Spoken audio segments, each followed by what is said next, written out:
홍수로 온 세상이 다 물에 잠겨서 노아의 방주 안에 들어가 있는 노아와 8 식구들 그리고 짐승들을 제외하고는요 모두 다 죽게 됐습니다. 그게 창세기 7장의 이야기입니다. 이제 8장으로 넘어와서 하나님께서 노아와 그 방주 안에 있는 짐승들을 기억하시고 하나님께서 그들을 살려내기 시작하시는 거예요. 방주 안에 들어갈 때하고 다 사는 게 아니라 그 물이 줄어들고 이제 땅이 나와야 어떡하는 거예요. 방주 안에 들어가 있는 노아 식구들과 짐승들이 살게 되는 거예요. 그래서 하나님께서 그들을 어떻게 하셨냐면 기억하신 거예요. 창세기 5장 1절에 보면 하나님이 노아와 그와 함께 방주에 있는 모든 들짐승과 가축들을 기억하사. 이 기억하다라는 말이 굉장히 중요한 말이에요. 제가 여러분들에게 여러 번 말씀드려서 아마 기억하시는 분들도 계실 거예요. 이 기억하다라는 말을 기억하실 거예요. 히브리어로 자카르라는 단어예요.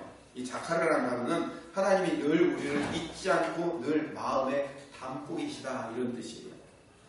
시편 8편 4편에 보면 하나님이 우리를 어떻게 담고 계시고 우리를 어떻게 생각하고 계시는지 알 수 있어요. 한번 읽어볼까요? 시작. 사람이 무엇이기에 주께서 그를 생각하시며 인자가 무엇이기에 주께서 그를 돌보시나이까. 사람이 무엇이기에 주께서 그를 생각하시며 저 같은 존재가 뭔데 저를 이렇게 끔찍하게 생각해 주십니까? 라고 했을 때 그를 생각하시며 해서 생각하다라는 게 우리말 성경으로는 생각하다인데 이게 히브리어로 자카르예요. 그러니까 하나님께서 우리를 그렇게 생각하시고 계신 거예요. 자카르, 기억하고 계신다는 거예요. 이 하나님이 이 자카르, 우리를 이렇게 기억하고 계시다는 것이 어떤 의미인지를 또 알 수 있는 또 다른 본문이 이사야서 49장 15절 16절인데 한번 이것도 읽어봅시다. 시작. 여인이 어찌 그 젖먹는 자식을 잊겠으며 자기 자기만한 아들을 긍휼히 여기지 않느냐. 그들은 혹시 잊을지라 나는 너를 잊지 아니하겠습니다. 내가 너를 내 손바닥에 새겼고 너의 성벽이 항상 내 앞에 있나니. 15절로 다시 돌아가면 여인이 어찌 그 젖먹는 자식을 잊겠으며 여인이 젖먹는 자식을 잊을 수 있어요? 잊을 수 있어요? 준석이 엄마, 준석이를 잊어버릴 수 있어요? 생각 속에서 잊을 수 있어요? 안 되죠. 이거 안 되는 거예요. 엄마가 자녀를 생각하는 것은요, 그건 잊힐 수 없는 말인데 그들은 혹시 잊을지라도 엄마가 자식을 잊을지라도 뭐 한 거예요? 나는 너를 안 잊는다는 거예요. 이게 뭐라고요? 이게 자카라는 거예요. 하나님이 우리를 그렇게 자카라 하시는 거예요. 16절에 보면 하나님이 아예 우리 손바닥에 새겨놓은 거예요. 손바닥에 나를 새겨놔서 결코 잊지 않으신다. 이게 자카르입니다. 그러니까 하나님이 우리를 그렇게 생각하고 계시기 때문에 노아와 그 안에 방주의 안에 있는 자들을 그렇게 생각하시고 계셨기 때문에 하나님이 그들을 다시 회복시켜서 살려내시는 이야기예요. 그게 이제 노아의 홍수 사건 이후의 이야기인 겁니다. 그러면 하나님께서 노아와 그 방주 안에 들어가 있는 짐승들을 어떻게 살려내시냐면 다시 창세기 8장 1절로 돌아가면 하나님이 노아와 그와 함께 방주에 있는 모든 들짐승과 가축을 기억하사 자카르 하사 하나님이 바람을 땅 위에 불게 하시매 그래서 바람을 불게 하셨다고 얘기해요. 바람이 부니까 땅에 물이 줄어들기 시작하는 거예요. 바람이 불면 땅에 물이 줄어든다? 라고 생각할 수 있는데 여러분 이걸 과학적으로 상식적으로 생각하시면 안 돼요. 바람을 불어서가 아니라 여기서 말하는 하나님이 바람을 위해서 바람이라는 단어는 또 제가 여러 번 정말로 수도 없이 많이 이야기했던 단어예요. 히브리어로 이게 루하흐라는 단어인데 하나님의 영, 하나님의 호흡이라는 단어예요. 그러니까 하나님이 하나님의 영을 불게 하시니까 그 물이 줄어들기 시작하는 거예요. 하나님의 영이 임하자 물이 줄어들고 그리고 그 물 가운데 새로운 창조가 시작되는 이야기가 성경에 여기만 있는 게 아니에요. 여러 번 등장해요. 아주 여러 번 등장해요. 창세기 1장 2절을 볼까요? 태초에 처음 천지를 창조할 때 이야기예요. 시작. 땅이 온전하고 고하며 바다의 깊은 위에 있고 하나님의 영이 수면 위에 운행하신다. 여기서 하나님의 영이라는 이 영이라는 단어가 히브리어로 루하흐라는 단어예요. 그러니까 땅이 혼돈하고 공허하고 흑암이 깊은 위에 있어서 그냥 그 수면에 그러니까 모든 세상이 다 뭐하는 거예요? 암흑 가운데 전부 다 물로 덮여있는 그런 상황 속에서 누가 나타나신 거예요? 하나님의 루하흐, 하나님의 영이 나타나시기 시작하자 뭐가 일어나는 거예요? 창조가 시작되는 거예요. 그래서 빛이 있으라니까 빛이 있고, 그리고 그 물이 두 개로 갈라져서 궁창 위의 물과 궁창 아래의 물, 궁창 아래의 물은 또 다시 나뉘어서 땅으로 솟구쳐 올라오고 거기에 짐승들과 식물들이 살기 시작하고 창조가 시작되는 거예요. 이 창조의 시작에 누가 제일 먼저 등장하냐면 하나님의 영인 루하흐가 먼저 등장을 하더라는 거예요. 그러니까 똑같잖아요. 보세요. 노아에도 노아가 지금 노아의 심판으로, 노아의 홍수의 심판으로 말미암아 온 세상이 물로 다 덮여 있어요. 그 온 세상이 물로 다 덮여서 땅이 혼돈하고 공허하고 흑암이 깊음 위에 있는 그런 상태가 되어버렸어요. 노아의 홍수 시대에도. 근데 뭐가 불었다고요? 하나님의 바람을 불게 하자. 루하흐가 불게 하니까 그 물이 줄어들면서 땅이 드러나고 거기에 새 창조가 시작되는 것처럼 여기 창세기 1장 2절에도 원래 땅이 공허하고 혼돈하고 흑암이 깊음 위에 있어서 아무것도 없는 그런 물로 덮여있는 데서 하나님의 바람이 불기 시작하자, 루하흐가 불기 시작하자 창조가 시작되잖아요. 그러니까 창조가 시작될 때는 항상 뭐가 불어왔다고요? 하나님의 영, 하나님의 바람이 불어오기 시작한 거예요. 여러분, 이 얘기가요, 여러 번 수도 없이 반복되는 거 아세요? 또 반복되는 데가 언제 반복되냐면 출애굽기 14장 21절을 봅시다. 출애굽기 14장 21절을 같이 읽어볼까요? 시작. 모세가 바다의 요소를 내리매 여호와께서 그 공동이 밤새도록 바다를 물러가시니 물이 갈라져 바다가 마르다니 되시다. 자, 여기 무슨 상황이냐면 뒤에는 애국 군대가 쫓아와요. 그 당시 세계 최강의 군대들이 전차를 몰고 쫓아오고 앞에는 홍해 바다로 쫙. 우리가 홍해 바다 하면요, 이 지도상에 보면 이렇게 아주 가는 이렇게 선이 돼 있어가지고 여기서 저기까지 건너가겠구나 생각하지만 안 그래요.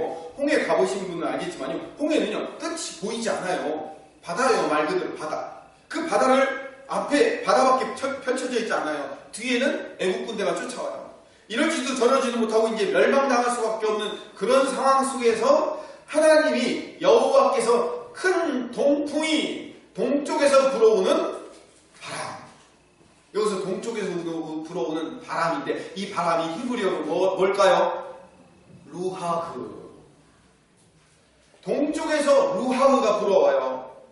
저희 성곽체험 하고 오신 분들은 제가 말씀드렸죠. 성전 문이 어느 쪽에 있어요? 동쪽에 있어요. 그 동쪽 문지방에서 물이 흘러내린다고 했죠. 그렇죠? 그런 것처럼 동쪽에서부터 바람이, 성전 정문에서 바람이 부는 것처럼 그게 하나님이 동쪽에서 하나님의 영을 불러일으키니까 그 바람물이 어떻게 돼요? 쫙 가운데를 쪼개지면서 이스라엘 백성들이 그 홍해 가운데를 통과하더라는 거예요. 그렇게 불어오는 바람이 뭐라고요? 루하흐, 하나님의 영인 거예요. 자, 보세요. 그렇게 통과되어 이스라엘 백성들은 뭐예요? 구원받고 애굽에 있는 모든 애굽의 군대들은 그 바다에 빠져서 수장당해서 죽고 마는 거예요. 그러니까 한쪽은 멸망과 심판이 있지만 한쪽은 살아나는 이야기, 새롭게 창조되는 재창조의 이야기. 이게 뭐예요? 출애굽기 이야기인 거예요.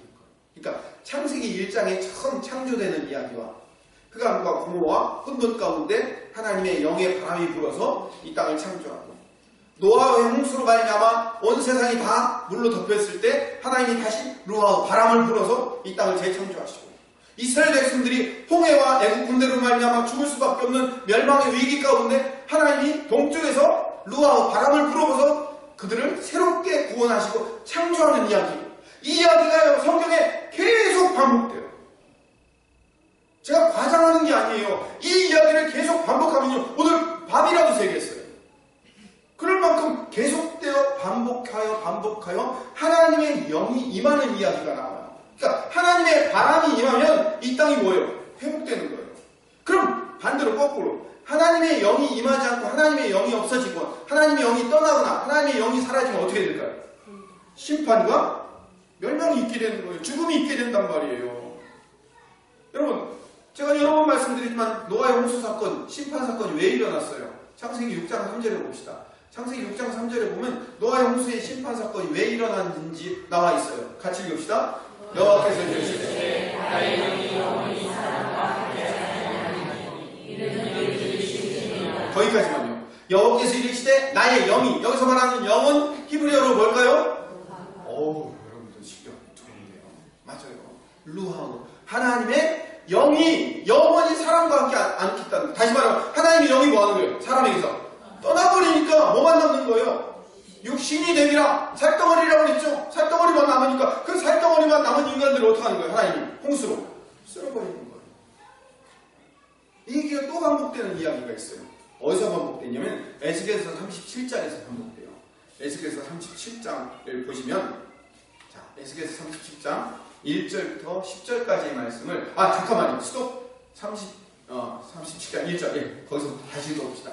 교독으로 하겠습니다. 제가 먼저 읽겠습니다. 여호와께서 권능으로 내게 임재하시고 그의 영으로, 여기서 말하는 영은 하나님의, 오케이, 맞아요.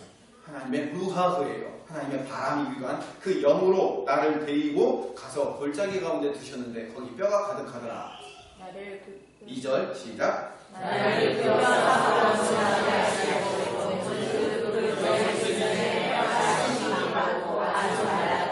그가 내게 이르시되 인자야 이 뼈들이 능히 살 수 있겠느냐 하시기로 내가 대답하되 주 여호와여 주께서 하시나이다.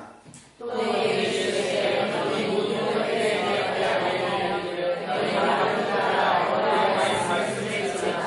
주 여호와께서 이 뼈들에게 이같이 말씀하시기를 내가 생기를 너희에게 들어가게 하리니. 잠깐만요. 여기서 생기라는 말이 나왔어요. 이 생기라는 말, 우리말 성경에는 그의 영으로 나를 데리고 가서라는 1절에 영도 루하흐예요. 근데 여기 나오는 생기도 히브리어로 루하흐예요. 그러니까 히브리어 단어로는 똑같은 단어예요. 그러면 설교 시간에 뭐 히브리어 얘기한다고 어려워하지 마세요. 쉬운 거예요. 아주 쉬운 거예요. 그래서 생기, 루하흐, 하나님의 바람이 너희에게 들어가게 하리니. 그래서 들어오면 어떻게 우리가 뭐 한다고요? 살아나리라. 6절. 여러분 같이 읽으십시오. 시작. 너희의 주로 살리고 가족으로 너희에게 생기를 얻으니 너희가 살아나리라. 또 내가 여호와인 줄 너희가 알리라 하셨다. 7절 제가 읽습니다. 이에 내가 명령을 따라 대언하니 대언할 때에 소리가 나고 움직이며 이 뼈 저 뼈가 들어만. 자, 뼈들이 서로 연결되더라. 내가 보니 육체를 주시고 살리오며 그의 가족이나 그의 생명은 없더라. 힘줄도 생기고 살도 오르고 가죽도 덮이지만 뭐가 없으면 생기게, 하나님의 루하가 없으면 아직 살아있는 존재가 아닌 거예요. 9절 제가 읽겠습니다. 또 내게 이르시되 인자야 너는 생기를 향하여 대언하라. 생기에게 대언하여 이르기를 주 여호와께서 이같이 말씀하시기를 생기야 사방에서부터 와서 이 죽음을 당한 자에게 불어서. 왜 불어라고 얘기하죠? 루하흐, 생기는 뭐하니까? 바람이니까. 바람을 불어서 살아나게 만들어라는 거예요. 10절 같이 읽읍시다. 시작. 이에 내가 그 명령대로 대언하니 생기가 그들에게 들어가네. 그들이 곧 살아나서 일어났으니 그렇게 큰 이스라엘 백성들이 지금 여기서 말하는 뼈는 누구를 상징하냐면 말라있는, 심령이 말라있는 이스라엘 백성들을 상징하는 거예요. 그 이스라엘 백성들이 왜 심령이 말라있게 되냐면 하나님의 영이 그들에게서 떠났기 때문에 그런 거예요. 에스겔서 10장 18절에 보면 이런 말씀이 나와요. 같이 읽읍시다. 시작.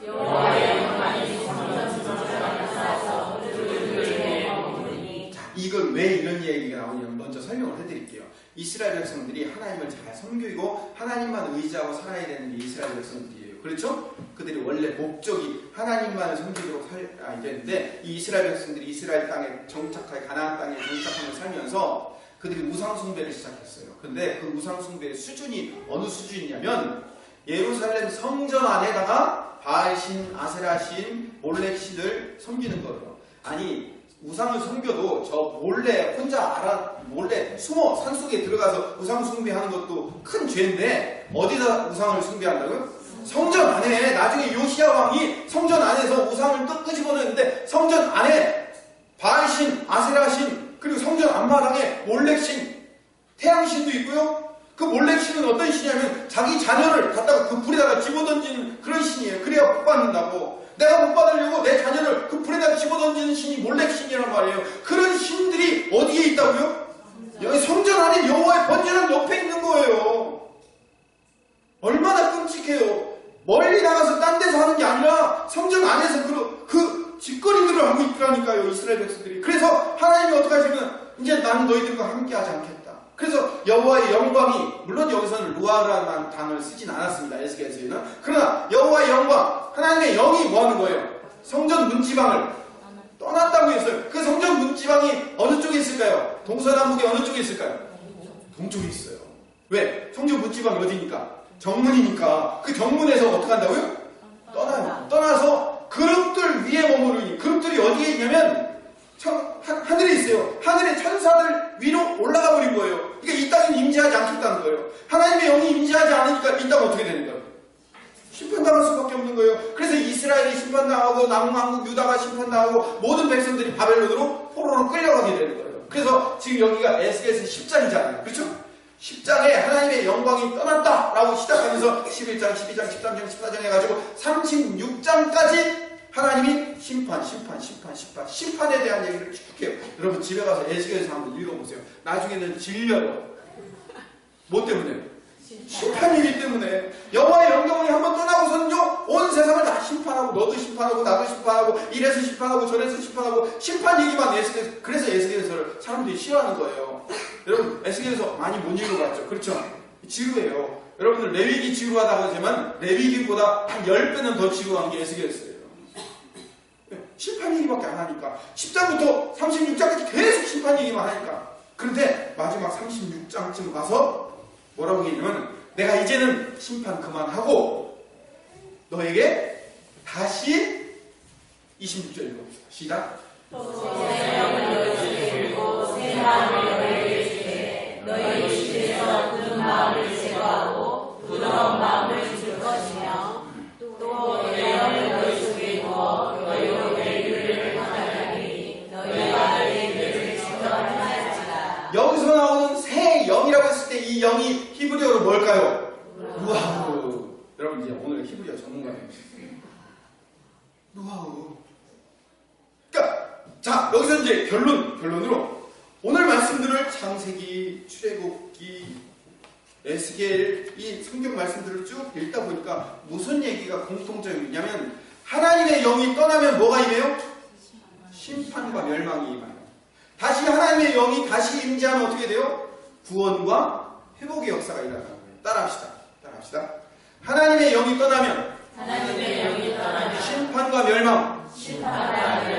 하나님의 영이 다시 오면 구원과 회복. 여러분, 제가 초등학교 1학년 수준으로 따라하는 거거든요. 하라는 것은 우리가 그만큼 그 말씀이 중요하기 때문에 그래요. 이 말씀을 성경에서는요, 다양한 사건들을 통해서 계속 뭐하고 있다고요?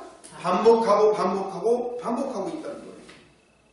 그래서 마지막 에스겔서 37장 14절에 보면 이렇게 결론을 내리고 있어요. 에스겔서가. 시작. 내가 또 내 영을 너희에게 두어 너희가 사랑하게 하고 내가 또 너희를 너희 우고하게 이르니 나 여호와가 이름을 말하고 믿을 너희가 알아야 여호와의 말씀을 알아. 그러니까 에스겔서에서 뭘 얘기하냐면, 이스라엘 백성들이 이제 바벨론에서 포로로 갔다가 70년 있었다가 회복되어서 돌아올 얘기인 거예요.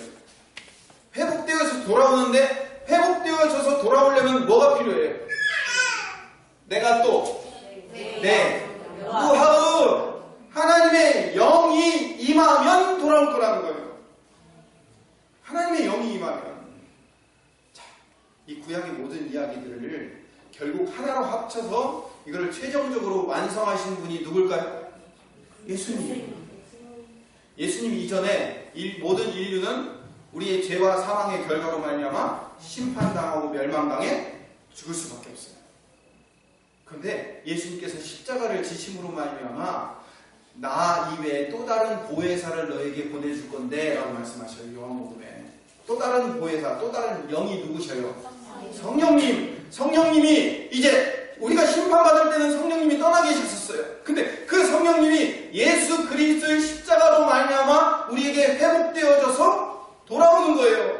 그게 언제 돌아왔어요? 오순절 마가의 다락방에서 성령 사건을 통해서 성령이 임한 줄로 믿습니다.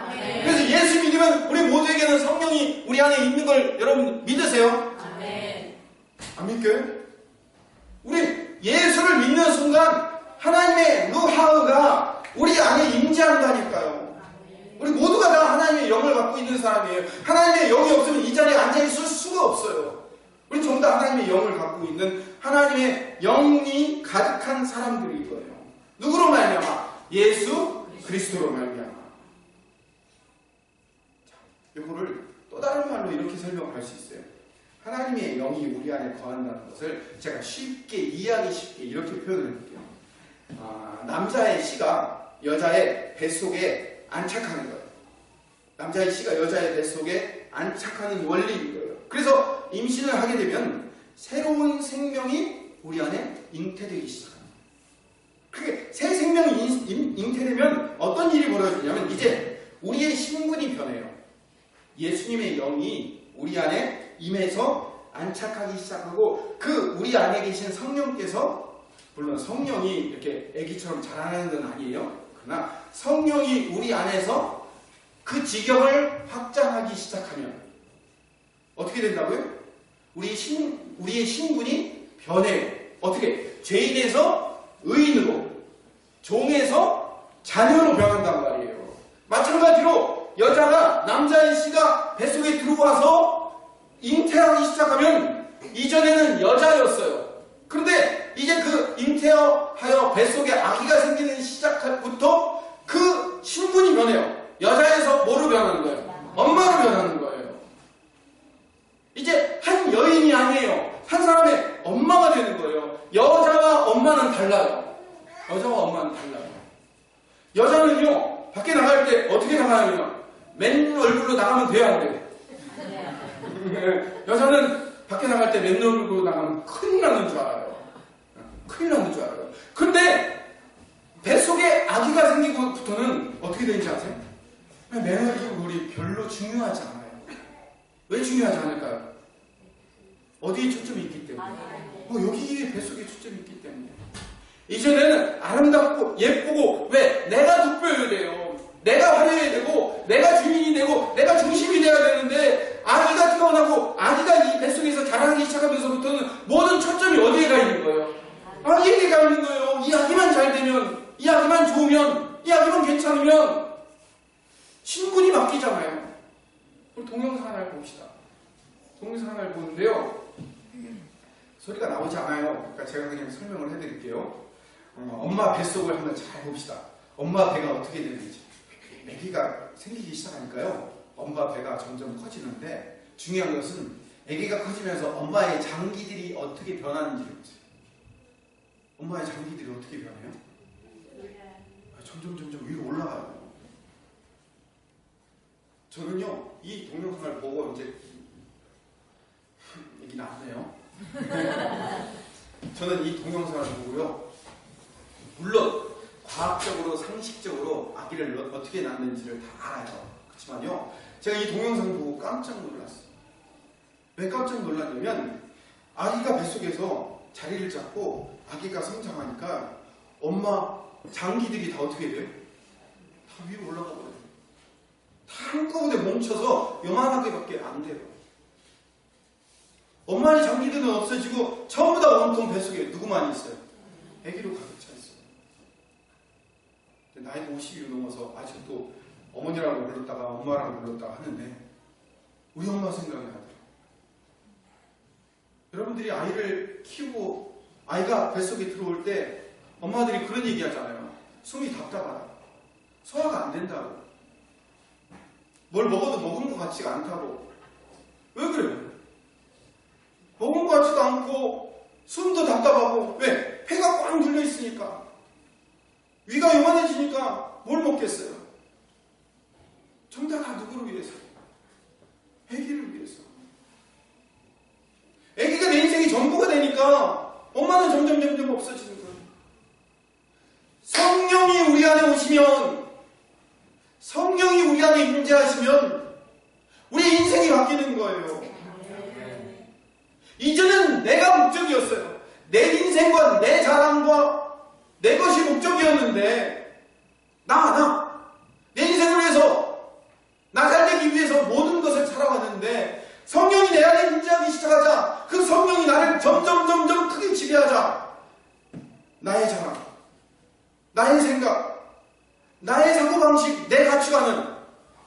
점점 쭈그러드는 거예요. 얼마 안 남는 거예요. 고린도후서 4장 16절에 보니까 한번 읽어볼까요? 그러므로 우리가 양심하지 않으면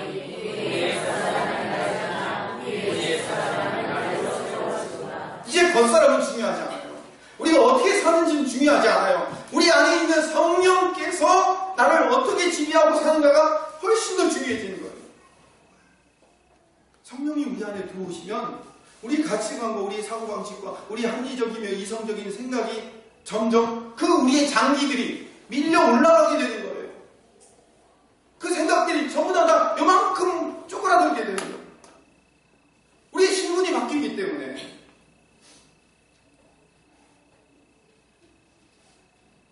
엄마가 자녀를 낳고 나면 여러분 그 자녀는 엄마의 뭐가 될까요? 기쁨이 돼요. 감사가 되고 감격이 돼요. 그 아이를 바라만 보고 있어도요 그게 기쁨인 거예요. 그게 감사인 거예요. 그 자체가 감격인 거예요. 자녀를 안 낳아봤어요. 모르시죠? 여러분의 자녀가 뭐예요? 기쁨이잖아요. 여러분 보통 누구를 위해서 사세요? 여기서 하나님의 영광을 위해서 딱 한 사람이 딱 해주셔야 제가 아멘하고 딱 나오죠. 근데요 여러분 누구를 위해서 사세요? 라고 물어보면요 이 안에서 어떤 말이 나와요? 자식을 위해서 살잖아요. 자식이 아프면 차라리 내 팔 자르고 내 다리 잘라서 주고 싶은 거예요. 자식 아픈 것보다 내가 아픈 게 차라리 나아요. 왜? 자식이 나의 기쁨이니까. 자녀가 나의 모든 것이니까. 걔만 잘 된다면, 그 아이만 잘 될 수 있다면 나는 어찌하도 상관없습니다. 이게 뭐라고요? 이게 성령으로 충만한 자의 마음이라는 거예요. 그래서 성령이 우리 안에 아이기처럼 임재하여 그 성령이 자라기 시작하면요 우리 생각이 어떻게 변할까요? 어떻게 변하는지 잘 보세요. 자 보세요. 아이가 자라나 성장할 때 보면요 엄마에게 있어서 그 아이는요 천재예요. 그렇죠? 천재 아니에요? 남들은 다 몰라. 남들은 모르는데 내가 보니까 얘는 벌써 말을 해. 남들은 아니라고 하는데 나는 말을 하는 것 같아. 난 이렇게 애가 이렇게 조금 뒤지는데 이 애가 막 걸어다니고 기어다니는 거야. 엄마 보기에는 내 자식이 천재예요. 그렇죠? 천재 아니에요? 천재 아니냐고.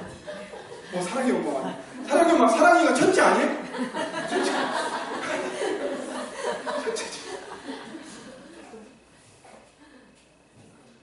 내가 조금만 더 뒷받침해줬으면 얘는 천재야. 내가 조금만 더 잘해줬으면 얘는 대통령감인데 내가 조금 못해줘서 그런 거야. 공부를 조금 못해서 그렇지 다 천재. 다 똑똑해. 다 훌륭해. 다 위대해. 라고 생각하는 그 엄마의 생각이 합리적이에요? 이성적이에요? 근데 그렇게 합리적이고 이성적이지 않은 그 생각이 틀린 거예요? 안 틀린 거예요. 절대로 틀리지 않았어요. 성령이 우리에게 임하시면 그 성령이 우리를 지배하고 살면 그 성령께서 하시는 모든 이야기들에 우리는 순종할 수 있어요. 말이 안 되는 것도 우리는 순종할 수 있어요. 왜? 성령이 하시는 거니까. 성령은 우리의 인생의 전부이니까. 에스겔서 36장 27절에 보니까 이렇게 끝낸다고 그랬죠? 아까 읽었어요. 같이 읽읍시다. 또 내 영을 너희 속에 두고 너희로 내 일대를 행하게 하리니 너 내가 내 규례를 지켜야 하리라. 이전에는 이스라엘 백성들이 어떻게 규례를 지켰어요? 그 규례를 지키는 게 뭐예요? 사명과 의무와 책임과 보상의 차원에서 계명을 지켰어요. 그런데 하나님의 영 루하흐가 바람 불기 시작하여 우리 안에 임재하시자 그때부터는 하나님의 계명을 지키는 것이 어떻게 되는 거예요? 이제부터는 기쁨이 되는 거예요. 하나님의 계명을 지키는 것이 사랑이 되는 거예요. 감사가 되는 거예요. 감격이 되는 거예요. 이전에 하나님의 영이 내 안에서 역사하지 않을 때는 예배가 뭐 하는 거예요? 일주일에 이 예배라도 안 드리면 내가 다리 몽둥이 뭉질러질까봐 이 자리에 오는 거예요. 억지로 끌려오는 거예요. 안 오면 또 목사님 전화 오겠지. 짜증나서 오는 거예요. 웃지 마세요. 그런데 하나님의 영이 우리 안에서 자라나 그 하나님의 영이 역사하기 시작하면 그때부터 예배는 뭐는 거예요? 기쁨인 거예요. 여러분의 자녀를 키우면서 그 아이들과 말 안 듣고 속상하고 엎질르고 깨지고 여러분 그게 다 싫어요? 그래서 자녀 안 기를 거예요? 아니잖아요. 그 기쁨인 거잖아요. 아이가 자라는 게 엄마한테 기쁨이잖아요. 그래서 아이를 위해 살게 되잖아요. 예수님의 영이 우리 안에 거하시면 하나님이 내 기쁨이 되는 거예요. 하나님이 내 감격이 되고 하나님이 내 모든 것 되신 분이 된단 말이에요. 물론 사도 바울이 에베소서 2장 15절에 이렇게 얘기는 했습니다. 법정으로 된 계명의 율법을 폐하셨으니 그러니까 모든 율법을 이제 폐해졌구나, 아무것도 아니구나, 이제 끝났구나 라고 생각하는데 오해하지 마세요. 이 사도 바울의 이 이야기를 자세히 묵상해서 읽어보면 법정으로 된 계명의 율법이라는 건 뭐냐면 우리가 사명으로 지켜야 되고 그리고 책임으로 지켜야 되고 의무로 지켜야 되고 보상의 차원에서 지켜야 되는 그런 종류의 율법은 없어졌다는 거예요. 그러나 이제는 그 율법을 어떻게 지킨다고요? 감사와 기쁨으로 감격으로 지키게 된다는 거예요. 그래서 로마서에서 갈라디아서에서 모든 율법은 뭐에서 이루어졌다고 얘기해요? 사랑 안에서 이루어졌다고 얘기하잖아요. 이제 율법을 지키는 것이 뭐가 되는 거예요? 사랑이 되어버리는 거예요. 감사가 되는 거예요. 감격이 되고 기쁨이 된단 말이에요. 누가? 내 안에 하나님의 영, 루하의 바람이 불기 시작하면 그런 일이 생기는 거예요. 남의 아이를 기르려면요, 사명과 의무와 책임과 보상의 차원에서 기를 수밖에 없어요. 근데 내 아이는 감사와 기쁨으로 기를 수 있어요. 제가 여러분들한테 한 가지 부탁을 하고 질문을 드리고 마칠게요. 우리가 기쁨으로 예배하는 게 사라지셨습니까? 혹시 의무가 되셨습니까? 내 안에 감사가 사라졌습니까? 하나님의 영, 루하우가 내 안에 분명히 계신데 그분이 침묵하시기 때문에 그분도 떠나지 않으셔요. 그러나 그분이 때로는 침묵해요. 내 장기들이 아기를 밀고 내려가는 거예요. 거꾸로. 아기 때문에 내 장기들이 올라가는 게 아니라 나의 가치관, 나의 사고방식으로 성령을 밀어 누르는 거예요. 성령이 침묵하고 계십니다. 에베소서의 사도 바울이 뭐라고 얘기하면 성령으로 충만하라는 거예요. 성령으로 충만하라는 것은 아까 동영상에 보는 것처럼 아기로 뱃속으로 꽉 채우라는 거예요. 성령께서 나를 지배하시도록 만들으라는 거예요. 그러면 내 안에 기쁨과 감사와 감격이 샘솟듯이 솟아올 줄로 믿습니다. 이 일에 다른 사람의 핑계를 대지 마세요. 환경을 탓하지 마세요. 상황이 어쩔 수 없다고 변명하지 마세요. 내가 저 사람 때문에 내가 마음이 안 다쳐가지고 내가 마음을 열 수 없어요라고 핑계대지 마세요. 성령으로 충만하라는 것은 상황과 환경이 어쩔 수 없음에도 불구하고 감사와 기쁨이 샘솟듯이 솟아오르는 것을 뭐라고 얘기하면 성령 충만이라고 얘기해요. 스데반이 돌에 맞아 죽을 수밖에 없는 상황에서 그의 얼굴이 어떻게 됐다고요? 해처럼 빛냈대요. 사도 바울이 저 유대인들이 나에게 돌만 안 던져줬어도 내가 이 모양 이 꼴은 안 되었을 텐데 저 유대인들 때문에 짜증나 이렇게 얘기했어요? 아니죠. 어떻게 했어요? 돌을 던져 맞아 죽을 수밖에 없는 상황인데도 얼굴이 해처럼 빛났다는 거예요. 상황과 환경 탓하지 마세요. 제발. 성령이 내 안에 계시면 어떠한 상황 속에서도 기쁨과 감사와 감격이 터져나올 수밖에 없어요. 사도행전 14장 19절을 읽어볼까요? 같이 읽읍시다. 유대인들이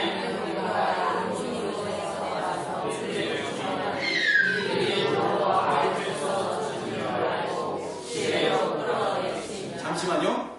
유대인들이 안디온과 이고니온에 가서 그 무리를 사람들을 충동해요. 루스드라에 있는 사람들을 충동질해가지고 바울을 돌로 쳤어요.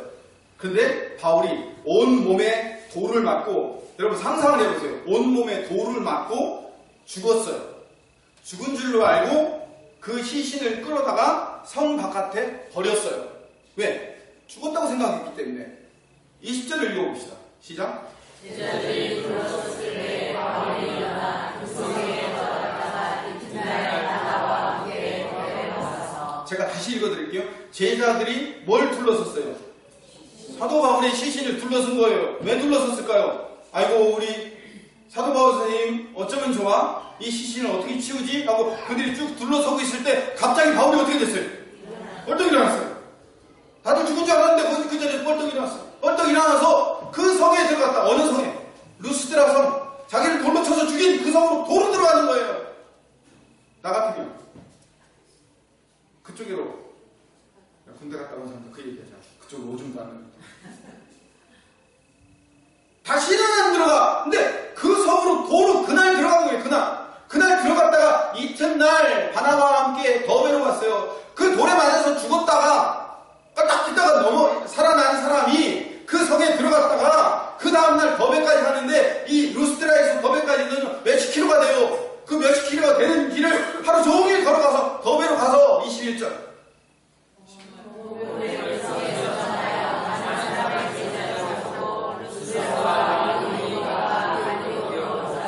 22절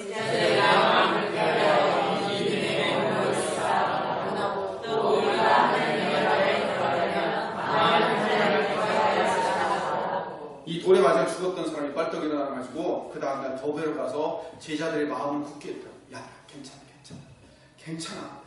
예수 그리스도 복음 전하다 보면 우리가 때로는 고통도 당하고 환난도 당하고 이렇게 돌에 맞을 수도 있어. 그러나 너희들 믿음을 꽉 지켜.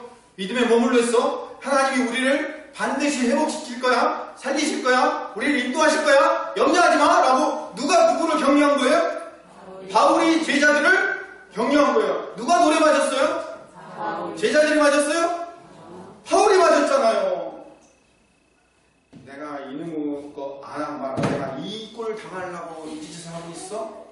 라고 하지 않았어요. 그게 아니라 돌에 맞아 죽을 수밖에 없는 상황인데도 그 옆에 있는 사람들을 돌보더라는 거예요. 믿음을 굳게 세우더라는 거예요.